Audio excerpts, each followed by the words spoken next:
चलिए अब आ जाते हैं वो पॉइंट्स जिसको कहेंगे एंटी नोड्स, उल्टा है नोड्स का। इधर ध्यान दो, इधर देख लो। एंटी नोड्स को समझना बहुत आसान है, पहला पॉइंट को समझना डिफिकल्ट था। नोड्स, एंटी नोड क्या होगा, उसका उल्टा।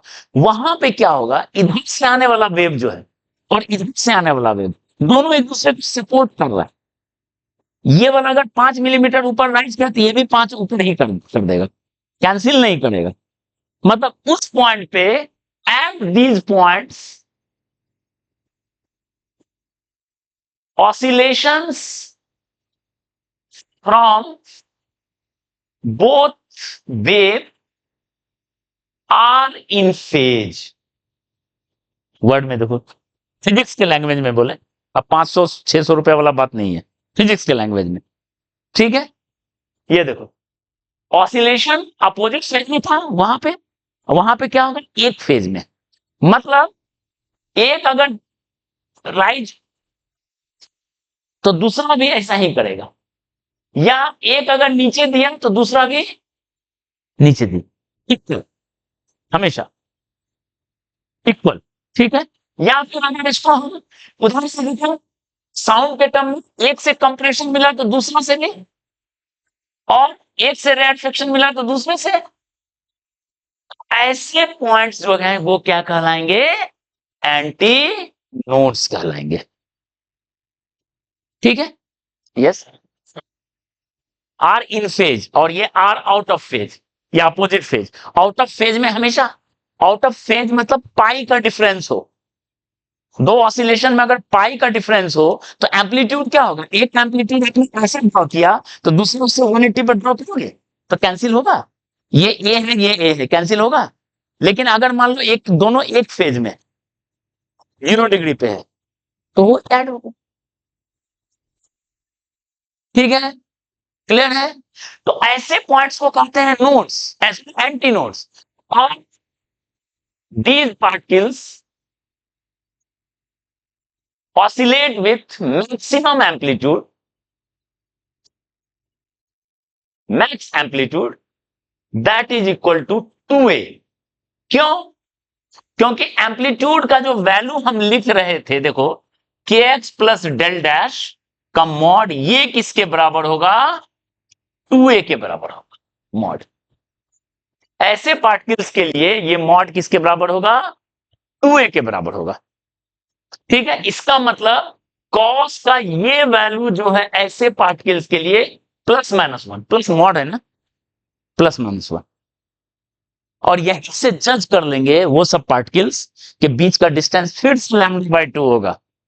कैसे बताओ, देखो मान लो लेट x1, हम फिर से वही लिख रहे हैं, कंफ्यूज मत होना, वहां x1 नोड है, यहाँ हम एक एग्जांपल समझा रहे हैं, ठीक है। या x1 dash, x2 dash, x3 dash, x4 dash are antinodes, are antinodes. तो क्या होगा बताओ, यहां ध्यान दो। तो के x1 dash plus del dash किसके बराबर होगा, पाई 0 के बराबर होगा, 1 वैल्यू आना चाहिए। कॉस 0 क्या होता है, 1। तो कॉस, सॉरी, अगला देखो, के x2 dash plus del dash कितना होना चाहिए, पाई होना चाहिए। 0 के लिए 1 होता है तो पाई के लिए -1। के x3 dash plus del dash क्या होना चाहिए, 2 पाई। फिर से 1 होना चाहिए, सब्सट्रैक्ट करके देखो, x2 dash minus x1 dash pi by के हो जाएगा, जैसे अभी वहां किए थे। यही हो जाएगा x3 dash minus x2 dash, यही हो जाएगा x4 dash minus x3 dash, सब हो जाएगा पाई बाई, यानी दैट इज λ/2। तो हम क्या बोलेंगे, distance between two consecutive antinodes are also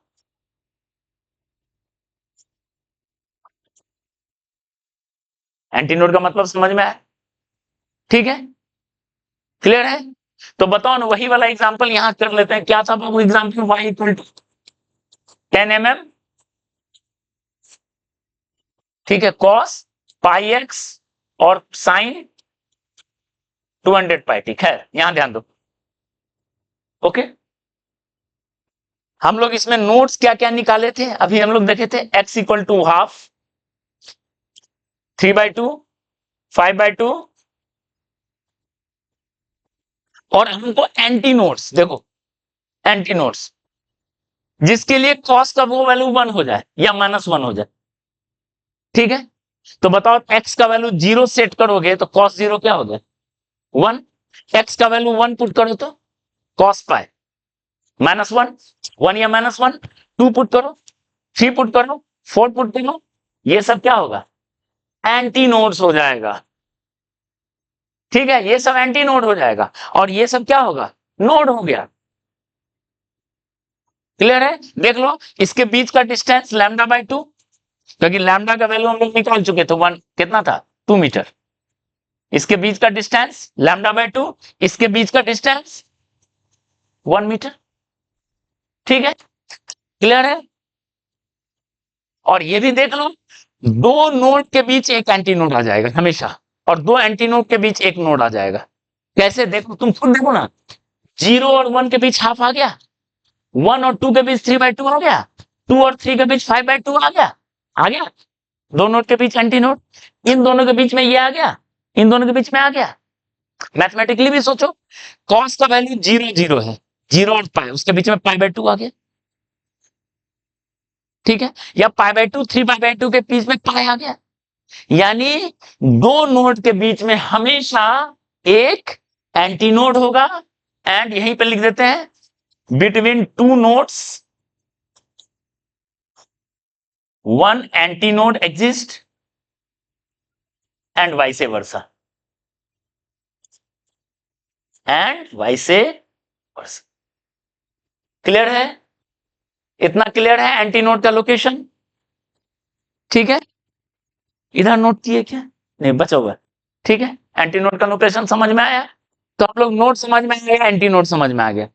अब बीच का पॉइंट देखेंगे नोड और एंटी नोड के बीच का, जो हम लोग क्या लिए थे 4/3, 4/3 कहां पे लाई करेगा बताओ ना, 1 1 ये है और 3/2, 1 और 1.5, 1 पे क्या है एंटी नोड है और 1.5 पे नोड है, तो ये नोड और एंटी नोड के बीच का वो पॉइंट था जो कि अब डिस्कस करने जा रहे हैं।